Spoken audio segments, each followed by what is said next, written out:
Hello student, how are you? कैसे हैं आप? मैं हूं आपका अपना मुकेश सर और स्वागत करते हैं बच्चों नए अध्याय चैप्टर नंबर 5। मैं पहले बता चुका हूं आपको 4 इसलिए नहीं पढ़ा रहा हूं क्योंकि 4 जो है वो चुंबकत्व का एप्लीकेशन है, एप्लीकेशंस ऑफ मैग्नेटिज्म। ठीक है, उसका सारा बेसिक कंसेप्ट अध्याय नंबर 5 में दे रखा है। 4 में आप देखते होंगे और देखे होंगे बड़े बड़े न्यूमेरिकल्स क्वेश्चंस है, बड़े बड़े डेरिवेशंस है।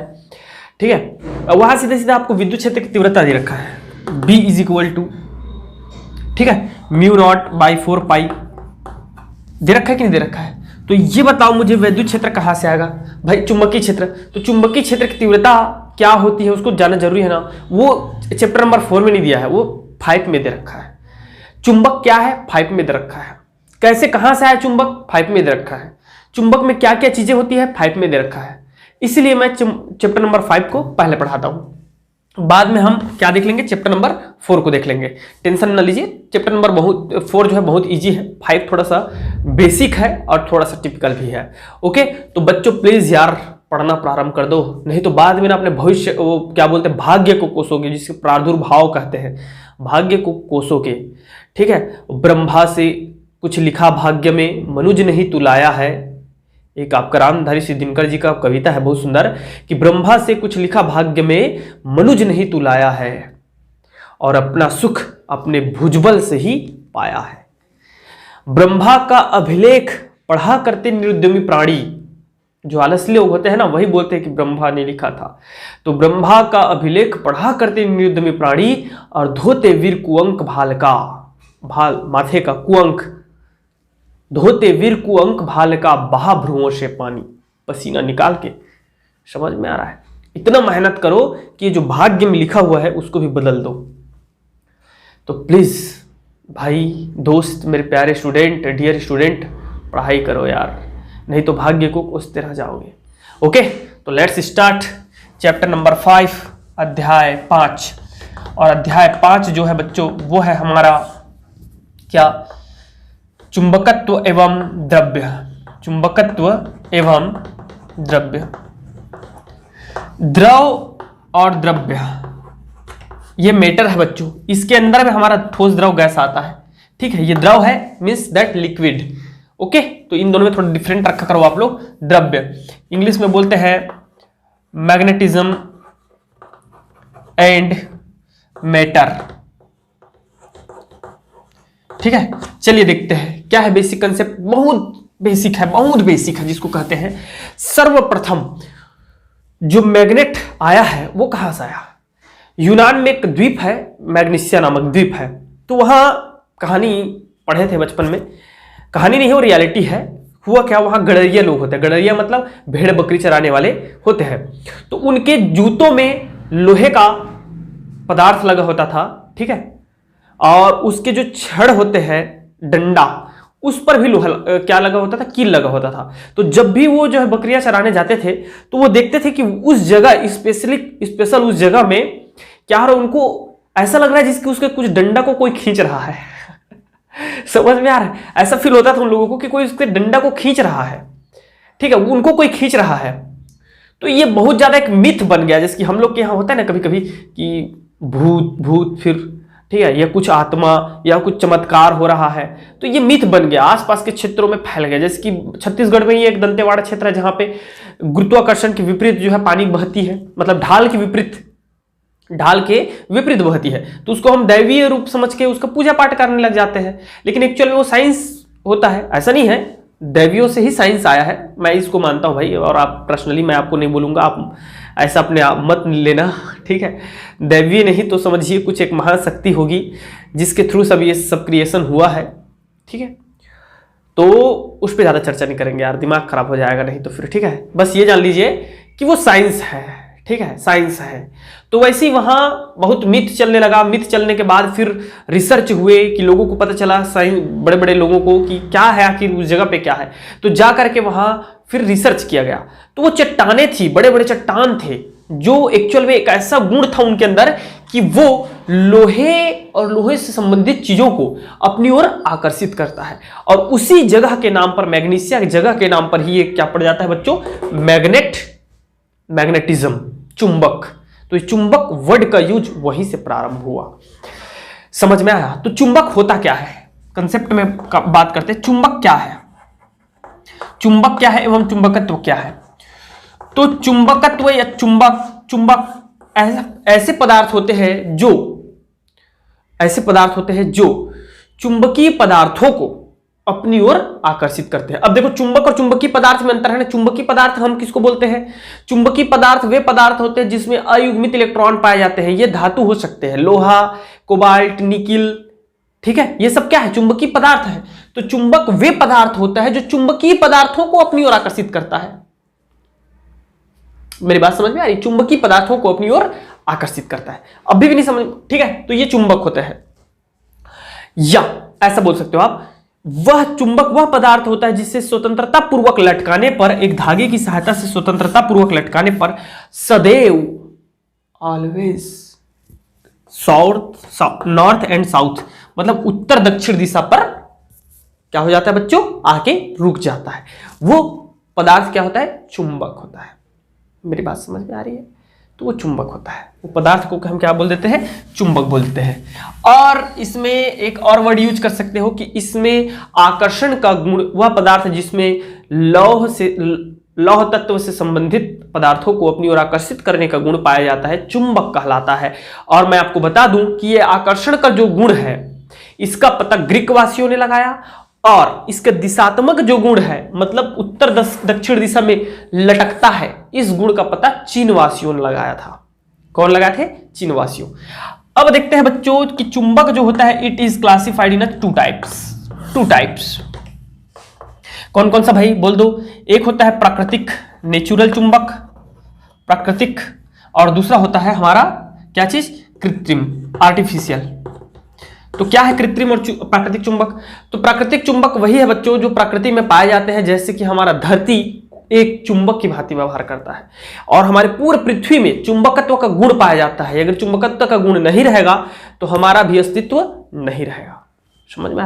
मैं बताऊंगा आपको कि बड़े बड़े वैज्ञानिक लोग क्या कंसेप्ट दिए हैं, पता है? कि इस धरती में एक बहुत बड़ा चुंबक है, बहुत बड़ा चुंबक है, ठीक है, जिसका एक सिरा उत्तर की ओर है और एक सिरा दक्षिण की ओर है। ऐसा मतलब गजब गजब का कंसेप्ट है, ठीक है।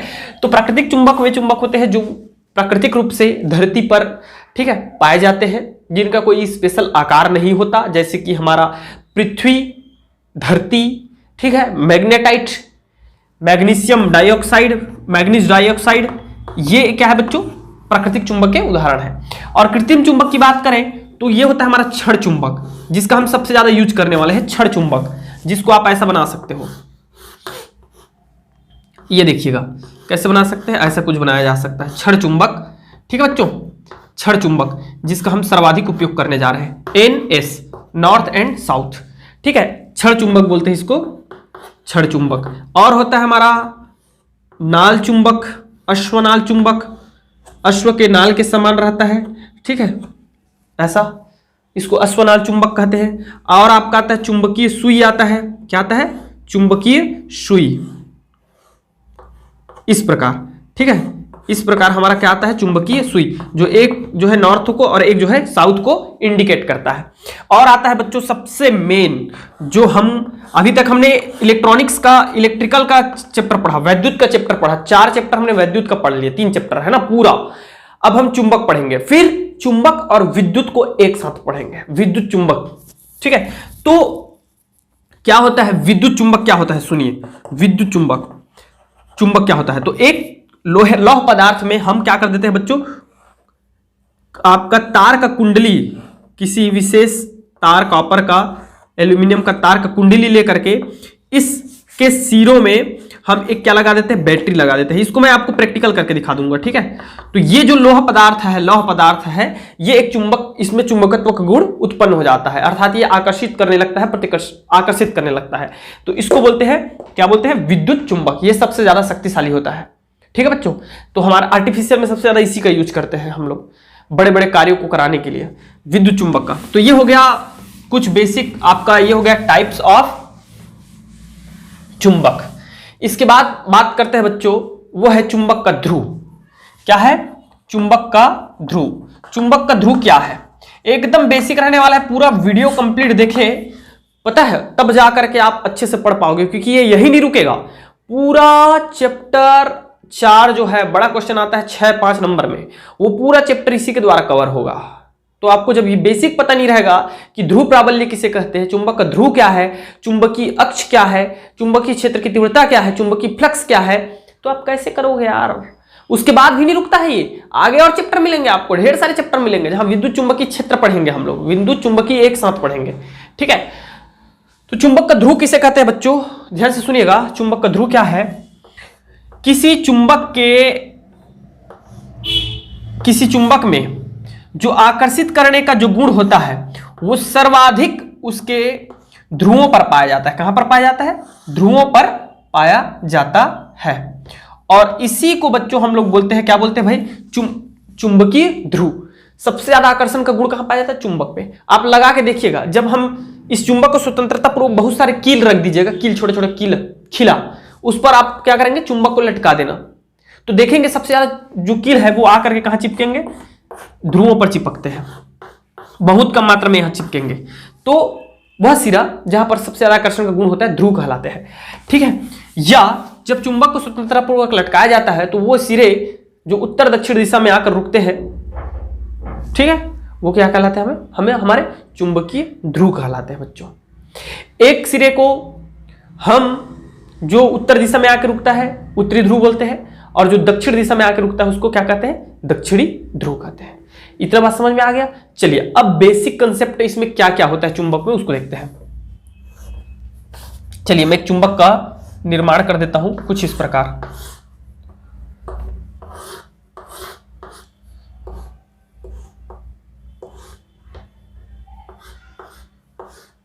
ये एक चुंबक है, ओके स्टूडेंट। तो इधर देखिए, सपोज करते हैं ये नॉर्थ है और ये क्या है, साउथ है।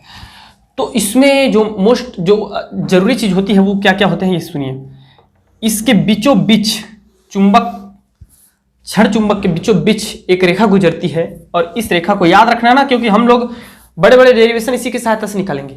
इसको बोलते हैं बच्चों चुंबकीय अक्ष बोलते हैं। क्या बोलते हैं बोलो, चुंबकीय अक्ष बोलते हैं, ठीक है। एक चीज, दूसरा इस चुंबक के क्या होती है, प्रभावी लंबाई होती है। क्या होती है, चुंबक की प्रभावी लंबाई, चुंबक की प्रभावी लंबाई। और इसको हम लोग शो करते हैं 2L से। जैसे कि आप सबको पता होगा, वहां विद्युत में मैं पढ़ाया था आप लोगों को विद्युत द्विध्रुव, ठीक है। तो विद्युत द्विध्रुव की लंबाई क्या होती थी, 2A से शो करते थे, A से। यहां 2L से शो करेंगे किस चीज को, चुंबकीय प्रभावी लंबाई को। और वास्तव में चुंबक की प्रभावी लंबाई जो होती है, चुंबक की प्रभावी लंबाई होती है, ये बराबर होता है बच्चों, प्रभावी लंबाई बराबर होता है हमारा 5/6 गुणित इसके चुंबक दंड चुंबक के, ठीक है, छड़ चुंबक के लंबाई के लंबाई, ठीक है। ये बराबर होता है, दोनों इक्वल होते हैं। मतलब यदि छड़ चुंबक की लंबाई सपोज करो 6 सेंटीमीटर हो गया, सपोज करो 6 सेंटीमीटर हो गया, तो 6 से 6 कट जाएगा, मतलब चुंबक की लंबाई जो प्रभावी लंबाई हो जाएगी वो 5 सेंटीमीटर हो जाएगा। समझ में आ रहा है, तो इस चीज को याद रखिएगा। और ये तो हो गया बच्चों ध्रुव हो गया, वो तो पहले से आप लोग को पता है। एक और चीज होती है, वो होता है ध्रुव प्राबल्य। क्या होता है, ध्रुव प्राबल्य। ये क्या है सर, ध्रुव प्राबल्य क्या है बता दीजिए। मैं बताता हूं बच्चों, कोई भी चुंबक, ठीक है, कोई भी चुंबक किसी चुंबकीय पदार्थ को जिस शक्ति के साथ आकर्षित करता है, जितने शक्तियों के साथ आकर्षित करता है, तो इसलिए अलग अलग चुंबकों का जो है ध्रुव प्राबल्य अलग अलग हो सकता है। इसका अर्थ ये नहीं है कि ध्रुव नहीं है, ध्रुव प्राबल्य का अर्थ ध्रुव नहीं है। मुझे पता है कि आके यही चिपकेगा, ध्रुव में ही चिपकेगा। लेकिन अगर मैं 2 दंड चुंबक ले लूं तो दोनों ही दंड चुंबकों का जो ध्रुव होगा बच्चों, उसको तो आप आसानी से बता सकते हो, ये ध्रुव होगा सर, ये ध्रुव होगा और ये ध्रुव होगा, समझ गए। ये लटका के हम पता कर सकते हैं। लेकिन जो ध्रुव प्राबल्य होती है बच्चों, वो एक्चुअल में उसकी शक्ति होती है, पावर होता है कि वह ध्रुव चुंबकीय पदार्थों को किस शक्ति के साथ आकर्षित कर रहा है, कितना पावर के साथ आकर्षित कर रहा है। कोई जल्दी आकर्षित करेगा, कोई धीरे से आकर्षित कर सकता है। अलग अलग चुंबक की क्वालिटी अलग अलग होती है। विद्युत चुंबक अलग तरीके से आकर्षित करेगा, समझ में आ रहा है। लेकिन ध्रुव तो वही रहेगा यार, नॉर्थ साउथ सीधा तो वही रहेगा, ठीक है। तो वो ध्रुव प्राबल्य होती है, उसकी शक्ति, तो इसको हम लोग शो करते हैं किस चीज से, QM से शो करते हैं। किस चीज से, QM से, जिसकी वहां Q आवेश था, आवेश ही क्या करता था, आकर्षण करता था, आकर्षित करता था। वैसे यहां हमारा ध्रुव प्राबल्य होता है क्या चीज, QM होता है। ये बेसिक कंसेप्ट है बच्चों, बहुत बेसिक चीजें मैं पढ़ा रहा हूं, आप तो लोग थोड़ा ध्यान रखिएगा, सुनते जाइएगा। अब आती है चुंबकीय द्विध्रुव आघूर्ण। क्या चीज बोलो, चुंबकीय द्विध्रुव आघूर्ण। तो ये क्या होता है चुंबकीय द्विध्रुव आघूर्ण। चुंबकीय द्विध्रुव आघूर्ण सबको पता है, एक आवेश अर्थात इसका एक ध्रुवीय प्राबल्य और उनके बीच की दूरी के गुणनफल के बराबर होता है, जिसकी हमने विद्युत में पढ़ रखा है। ठीक है, चुंबकीय द्विध्रुव आघूर्ण विद्युत द्विध्रुव आघूर्ण में पढ़े थे, एक आवेश और उनके प्रभावकारी लंबाई। तो यहां हो जाएगा बच्चों QM × 2L। समझ में आ गया। लेकिन यहां हमको चुंबकीय द्विध्रुव आघूर्ण का और भी टाइप्स है और भी इनके फॉर्मूलेज हैं, उन फॉर्मूले को भी हम लोग देखेंगे। ठीक है, चलिए देखते हैं क्या है। ओके स्टूडेंट, तो अब हम लोग देखेंगे चुंबकीय द्विध्रुव आघूर्ण किसके लिए, धारा लूप के लिए, किसी लूप के लिए देखेंगे। ठीक है, सपोज करो कि मैं एक वृत्ताकार लूप ले लेता हूं। क्या चीज ले लेता हूं, वृत्ताकार लूप ले लेता हूं। लूप समझते हो ना भाई, तार को गोल मोड़ करके बनाया जाता है। ठीक है, वृत्ताकार लूप ले लेता हूं और इस वृत्ताकार लूप में बच्चों, ठीक है, इस वृत्ताकार लूप में मैं क्या करता हूं, इस वृत्ताकार लूप में हम लोग क्या करते हैं, धारा प्रवाहित करते हैं। तो एक्चुअल में ये चैप्टर और वो चैप्टर दोनों अजीब बना दिया है यार। पहले जो सिलेबस था ना वो बेहतरीन था, अभी जो सिलेबस आए ना तो इसको थोड़ा सा गड़बड़ कर दिया मुझे लगता है। मैं दोनों सिलेबस को पढ़ाया हूँ, ठीक है, कुछ अच्छी चीजें हुई हैं, कुछ बेकार भी कर दिया है, थोड़ा सा आगे पीछे हो गया। चलो कोई बात नहीं, फिर भी देखते हैं। मैं जैसे बताया था बच्चों, अभी थोड़ा सा आप लोग को कॉपरेट कर लीजिएगा मुझे, क्या कि तार में या किसी चुंबकीय पदार्थ में जैसे लोहा है, उस पर जब आप तार लपेट करके, कुंडली बना करके आप जब उस पर विद्युत धारा प्रवाहित करते हो ना, तो उस पर क्या होता है पता है, वो जो लोहा है वो चुंबक की तरह कार्य करने लगता है और वो उसके पास में छोटा सा पिन लाओगे तो उसको आकर्षित कर लेगा। समझ में आ रहा है। तो ये जब एक कुंडली लूप है और इस लूप में हम लोग जब विद्युत धारा को प्रवाहित करते हैं तो इसमें क्या उत्पन्न हो जाता है, चुंबकीय क्षेत्र उत्पन्न हो जाता है। ठीक है, विद्युत क्षेत्र तो होगा ही होगा क्योंकि विद्युत धारा प्रवाहित कर रहे हैं, उसके साथ साथ इसमें क्या उत्पन्न हो जाता है, चुंबकीय क्षेत्र उत्पन्न हो जाता है। ठीक है, चुंबकीय क्षेत्र उत्पन्न हो जाता है। तो माना कि ए क्षेत्रफल वाले एक लूप पर I एम्पियर की धारा प्रवाहित की जाती है, धारा प्रवाहित की जाती है, जिसके कारण चुंबकीय क्षेत्र B उत्पन्न हो जाता है। चुंबकीय क्षेत्र B उत्पन्न हो जाता है एवं लूप का बल आघूर्ण, चुंबकीय बल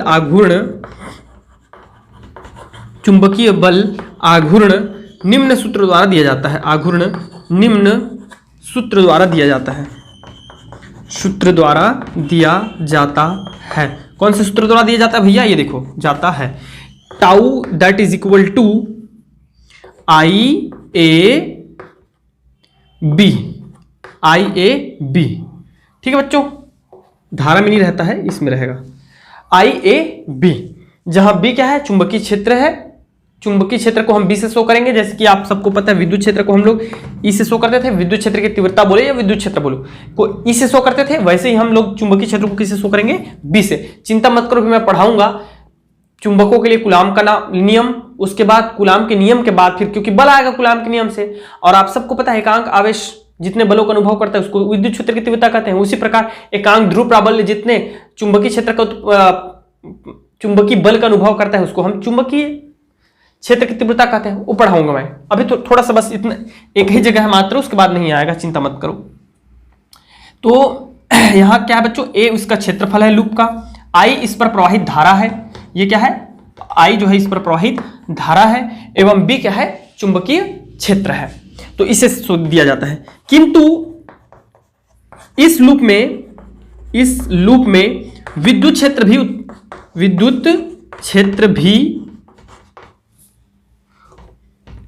भी उपस्थित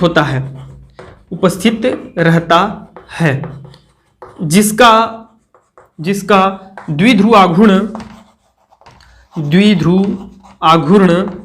क्या होता है, सब लोगों को पता है द्विध्रुव आघूर्ण क्या होता है, मैं पढ़ाया हूं, tau that is equal to, बोल दीजिए क्या होता है, P मल्टीप्लाई E होता है कि नहीं रे भैया, पढ़ाया हूं, मैं खुद पढ़ाया हूं आप सबको, P E होता है कि नहीं होता है।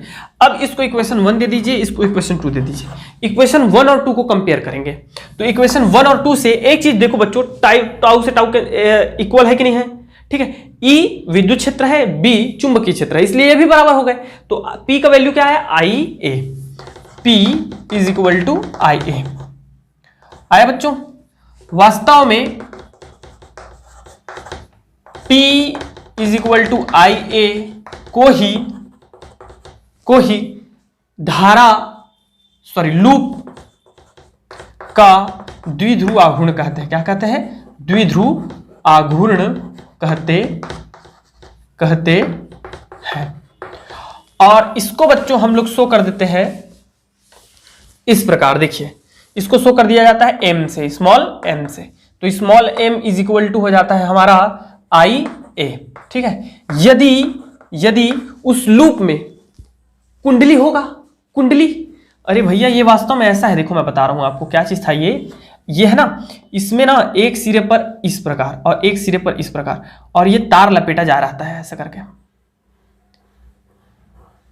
और ये देखो ऐसा कुछ रहता है। ये वास्तव में एक्चुअल फिगर इसका ऐसा है, ठीक है। और इधर से धारा प्रवाहित की जाती है I एम्पियर की, यहां पे लगा देते हैं बैटरी या सेल, बैटरी ही लगाया जाता है, ठीक है। तो इस प्रकार इसमें जो है धारा प्रवाहित करते हैं, तो विद्युत क्षेत्र चुंबकीय क्षेत्र दोनों उत्पन्न हो जाते हैं, ठीक है। तो माना कि इसमें जो है यदि लूप में फेरों की संख्या, किसकी संख्या, फेरों की संख्या n है, कितना है बच्चों, संख्या n है, नंबर ऑफ n है, तब हमारा जो द्विध्रुव आघूर्ण होगा वो हो जाता है NIA। समझ में आ गया सबको अच्छे से। तो ये है फॉर्मूला, ठीक है। चलिए किसी को नोट करना होगा तो कर लीजिएगा।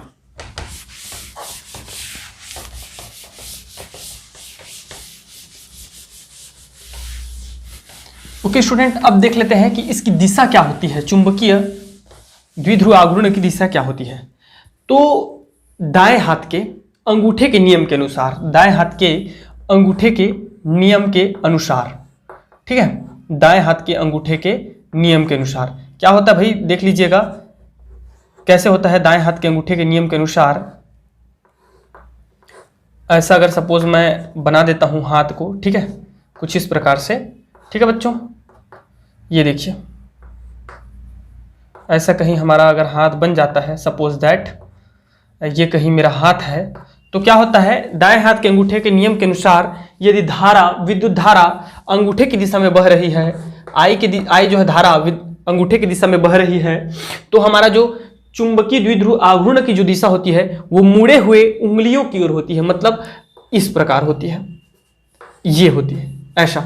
द्विध्रुव आघूर्ण की दिशा क्या होती है, मुड़े हुए उंगलियों के दिशा में होती है, इस प्रकार। यदि धारा की दिशा ऊपर की ओर है तब, यदि धारा ऐसा कर दिए, धारा नीचे की ओर कर दिए, तब हमारा अपोजिट हो जाएगा। धारा अगर इधर बह रही है तो ये इधर हो जाएगा, सीधा पकड़ लीजिएगा अंगूठा, ये, ठीक है, बस और कुछ नहीं है ये। अब देखते हैं बच्चों, एक इलेक्ट्रॉन जो घूम रही है उस पर चुंबकीय द्विध्रुव आघूर्ण क्या होती है।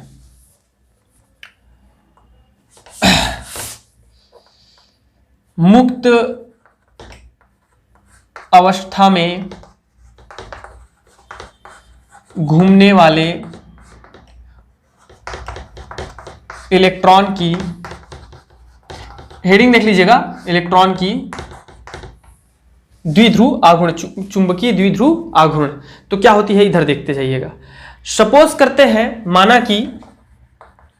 माना कि ए क्षेत्रफल वाले लूप में जिसमें I धारा प्रवाहित हो रही है, I धारा प्रवाहित हो रही है, इलेक्ट्रॉन का चुंबकीय द्विध्रुव आघूर्ण निम्न सूत्र द्वारा दिया जाता है। आघूर्ण निम्न सूत्र द्वारा दिया जाता है। कौन से सूत्र द्वारा भैया? Mu that is equal to होता है बच्चों हमारा IA। इसमें कोई डिफरेंट नहीं है। देखो मैं वहां m से शो कर रहा था, यहां म्यू से शो कर दिया गया है। ठीक है, फॉर्मूला वही है। इसको दे देते हैं इक्वेशन नंबर 1। अब इधर देखते जाइएगा, यहां से कंसेप्ट चालू होता है, वो कुछ नहीं है, यहां से कंसेप्ट चालू होता है। माना कि एक m द्रव्यमान वाला इलेक्ट्रॉन E, m द्रव्यमान वाला इलेक्ट्रॉन E, m द्रव्यमान वाला इलेक्ट्रॉन E दक्षिणावर्त दिशा में एंटी क्लॉकवाइज, ठीक है बच्चों, क्लॉकवाइज दक्षिणावर्त दिशा में E v वेग से क्या कर रहा है? वृत्ताकार पथ पर घूर्णन कर रहा है, चक्कर लगा रहा है। और इस वृत्ताकार पथ का जो त्रिज्या है वो क्या है? R है। आप सब लोग लिखेंगे ना ऐसा, इसका द्रव्यमान क्या है? m है। और किस वेग से वृत्ति गति कर रहा है? v वेग से वृत्ति गति कर रहा है। इसका जो चुंबकीय आघूर्ण होता है बच्चों, चुंबकीय द्विध्रुव आघूर्ण म्यू एल, ये कागज के लंबवत ऊपर की ओर होता है, कागज के तल के लंबवत। मतलब अगर मैं कागज ले लेता हूं, ऐसा कागज है मेरा सपोज, तो ये लंबवत ऊपर की ओर होगी, ठीक है। एवं इसका कोणीय संवेग लंबवत उसके नीचे की ओर होती है। मतलब ये कोणीय संवेग नीचे की ओर और इसका द्विध्रुव आघूर्ण ऊपर की ओर होता है। और वो कैसे चक्कर लगा रहा है? दक्षिणावर्त दिशा में ऐसे जो है चक्कर लगा रहा है। कौन? इलेक्ट्रॉन v वेग से, ठीक है। अतः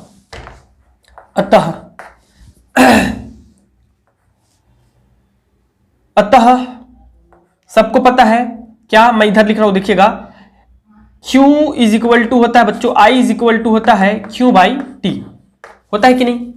अब यहां आवर्तकाल जो है उसका T है। माना कि इलेक्ट्रॉन का आवर्तकाल क्या है? T है। तो इस अनुसार हमारा I बराबर हो जाएगा E बाई T। क्या लिख दिया मैं? कुछ नहीं लिखा हूं भाई, ये इलेक्ट्रॉन है, इलेक्ट्रॉन में ही आवेश होता है, ठीक है। तो ये हो जाएगा, इस फॉर्मूले से ये आ गया T। चूंकि ये लगने वाला समय है, तो लगने वाला समय क्या है? T है, आवर्तकाल है तब की केस में, ओके। यदि अब देखिएगा, हम सबको पता है, क्या पता है ये बताइए? वेग बराबर होता है दूरी बटे समय। सब जानते हैं कि नहीं जानते हैं? वेग बराबर होता है दूरी बटे समय। तो दूरी क्या है? इस पूरे पथ की दूरी क्या है बच्चों? अगर इसकी त्रिज्या r है तो ये पूरा क्या चीज है? ये डायामीटर है आपका, सॉरी डायामीटर बोलते हो, सर्कमफेरेंस ऑफ सर्कल है, ठीक है, परिधि है। तो परिधि क्या होता है? वृत्त का परिधि जो होता है 2 पाई r होता है। और समय कितना लग रहा है? t लग रहा है। और वेग क्या है? v है, मैंने पहले बता रखा है आपको। तो t का वैल्यू जब निकालूंगा तो t बराबर हो जाएगा 2 पाई r बाई v। इस वाले t के वैल्यू को यहां पे रख दीजिए। तो अतः I बराबर हो जाएगा, इसको इक्वेशन नंबर 2 दे सकते हो आप, तो समीकरण 2 से तो समीकरण 2 से क्या हो जाएगा बच्चों? बता दीजिए मुझे। I बराबर हो जाएगा E divided by 2 pi r divided by v। हो गया। इसको हम लोग सॉल्व करके लिख सकते हैं, नीचे देख लीजिएगा कैसे लिख देंगे। VE divided by 2 pi r हो गया समीकरण नंबर 3। समझ में आ रहा सबको अच्छे से? समीकरण 3 और 1 समीकरण 1 और 3 को कंपेयर करिए। समीकरण 1 और 3 को कंपेयर करेंगे तो हमारा म्यू एल, ये एक्चुअल में म्यू एल है, तो mu L is equal to हो जाएगा, रख दीजिए आई का वैल्यू रख देंगे, तो ये हो जाएगा बच्चों आई का वैल्यू रखेंगे VE divided by 2 pi r। हो गया, इतना हो गया। चलिए अब आगे देख, ठीक है बच्चों। अब इधर देखो यार, क्या mu L that is equal to A, where A क्या है मैं बताया हूं आपको, पहले बताया हूं। ए क्या है? क्षेत्र का वाले लूप, मतलब ये क्षेत्रफल है, एरिया किस चीज का? इस वृत्त का, लूप का क्षेत्रफल। तो लूप कैसा है? वृत्ताकार है, तो वृत्त का क्षेत्रफल क्या होता है? पाई आर स्क्वायर होता है। तो वैल्यू रख देंगे पाई आर स्क्वायर। क्या रख देंगे? Pi R square. और ये हो जाएगा हमारा VE divided by 2 pi R. तो बच्चों कुछ कट रहा है, पाई से पाई कैंसिल आउट हो जाएगा, एक आर से एक आर कैंसिल आउट हो जाएगा। तो mu L is equal to हो गया हमारा क्या? ये हो जाएगा हमारा RVE divided by 2, that's okay. ठीक है, अब देखो लूप या इलेक्ट्रॉन का कोणीय संवेग कागज के तल से लंबवत नीचे की ओर होती है, लंबवत नीचे की ओर होती है, नीचे की ओर होती है। ठीक है, होती है। अतः बच्चों जो इसका मान होता है, कोणीय संवेग का वैल्यू जो होता है वो होता है हमारा, क्या हो जाता है पता है, ये होता है, देखिए कोणीय संवेग L इज इक्वल टू होता है mvr। आप सबको दिख रहा है, क्या पढ़े होंगे कक्षा 11वीं में, और नहीं पढ़े होंगे तो मैं पढ़ाऊंगा आपको बहुत जल्दी, μvr। ठीक है, एकदम सिंपल रहता है, सॉरी यार, mvr। ठीक है, कोणीय संवेग। तो इस दोनों को आप देखिए क्या कर देंगे हम लोग, यहां से वैल्यू निकाल लीजिए, वीआर का वैल्यू निकाल लीजिए, क्योंकि यहां वीआर है, ये देख लीजिए वीआर है, आर भी लिख दिया हूं, वीआर है। ठीक है, कोई प्रॉब्लम नहीं है। तो यहां से मैं आरवी का वैल्यू निकालूंगा बच्चों, वीआर या आरवी का वैल्यू निकालूंगा तो ये हो जाएगा L बाई एम, होगा कि नहीं, R V that is equal to L by M, M को इधर भेज दिया। अब इसको देख लीजिए, इक्वेशन नंबर दे देते हैं 4, 3 और 4। तो समीकरण नंबर, इसको एक काम करो 4 यहां दे दो, इसको 5 दे दो, समीकरण 4 और 5 से, 4 व 5 से, तो 4 व 5 से क्या है ये बताओ मुझे, 4 व 5 से क्या है देख लीजिए थोड़ा सा, mu L that is equal to, R V का वैल्यू रख देंगे क्या चीज, L बाई एम, तो L बाई 2m हो गया, 2 और m। ठीक है, और यहां क्या बच गया बच्चों, VR का वैल्यू रखे तो E बच जाएगा। ठीक है, ये देखिए समझ में आ रहा है, इतना सब कुछ समझ में आया कि नहीं आया, बता दो भाई मुझे, इतना सब कुछ समझ में आ गया। अब देखो क्या, where mu L that is equal to बच्चों E बाई 2m एक कांस्टेंट राशि है, क्योंकि सबको पता है हमारा जो E है वो एक इलेक्ट्रॉन है, इलेक्ट्रॉन पर एक इलेक्ट्रॉन का आवेश होता है 1.6 multiply 10 to the power minus 90 coulomb होता है। 2m, m जो है आपका मास ऑफ इलेक्ट्रॉन है वो भी कांस्टेंट है, 2 तो कांस्टेंट राशि है ही, समझ में आ गया। इसे सदिश रूप में लिखने पर, इसे सदिश रूप में लिखने पर, सदिश रूप में लिखने पर तो क्या हो जाएगा, सदिश रूप में लिखने पर mu L that is equal to minus E divided by 2m, और ये हो जाएगा L। अब बोलोगे सर ये माइनस कैसे आया, सब लोग इधर देखो ना मेरा भाई, क्या ये देखिए द्विध्रुव आघूर्ण की जो दिशा है और जो कोणीय संवेग की दिशा है वो एक दूसरे के अपोजिट है कि नहीं है, इसलिए ये निगेटिव साइन आ गया। ओके बच्चों, तो ये आ जाता है हमारा एक डेरिवेशन, और नंबर दे देते हैं 6। अब देखिए बच्चों, ठीक है, देखते रहिएगा आप लोग, थोड़ा सा बच गया है ये। ठीक है, क्या चीज है, बोर के परमाणु सिद्धांत के अनुसार आपने पढ़ा होगा, बोर का परमाणु सिद्धांत कक्षा 11वीं में भी, फिजिक्स में भी, केमिस्ट्री में भी। तो बोर के परमाणु अगर नहीं पढ़े होंगे तो टेंशन मत लीजिए, इनऑर्गेनिक जब आएगा तो मैं खुद पढ़ा दूंगा। ठीक है, तो बोर के परमाणु सिद्धांत के अनुसार किसी भी इलेक्ट्रॉन का जो कोणीय संवेग होता है, कोणीय संवेग L h/2 पाई का पूर्ण गुणज होता है। पूर्ण गुणज कहने का अर्थ होता है, पूर्ण गुणज मतलब होता है बच्चों वो कट जाएगा, गुणज 1 2 3 4 5 6 7 8 9 10 ऐसा कुछ आता है, पॉइंट में नहीं आता है, डेसिमल में, उसको बोलते हैं पूर्ण गुणज। तो पूर्ण गुणज के लिए हम क्या करते हैं, n का यूज करते हैं, n/2 pi, nh/2 pi, where n is क्या है 1 2 3 4 5 6 7 8 n तक, जिसको हम लोग क्या बोलते हैं, मुख्य क्वांटम संख्या का, क्या कहते हैं, मुख्य क्वांटम संख्या। अभी इसके बारे में चर्चा नहीं करेंगे क्योंकि इसका कोई अध्याय नहीं चल रहा है। ठीक है, मैग्नेटिज्म का चल रहा है, मैग्नेटिज्म का लेक्चर देंगे। इस वैल्यू को आप समीकरण नंबर 6 में रख दीजिए, समीकरण 6 से, तो क्या आ जाएगा हमारा mu L that is equal to, 6 से माइनस को हटा देते हैं बच्चों, उसका भी यूज नहीं करेंगे, 2m। ठीक है, वो तो बताने के लिए यूज किया था मैं कि एक दूसरे के अपोजिट है, एल का वैल्यू है nh/2 पाई। ठीक है, अब देखिए कुछ हो रहा है क्या, बिल्कुल हो रहा है सर, क्या हो रहा है बता दो मुझे, इसको मिटा देते हैं, क्या हो रहा है बता दो भैया, जल्दी बता दो मुझे क्या हो रहा है। Mu L that is equal to, ये देखिए ये हो जाएगा NHE या n को बाहर रख दीजिए, HE डिवाइडेड बाई 2 2 4 हो जाएगा 4 पाई m। Equation number 7।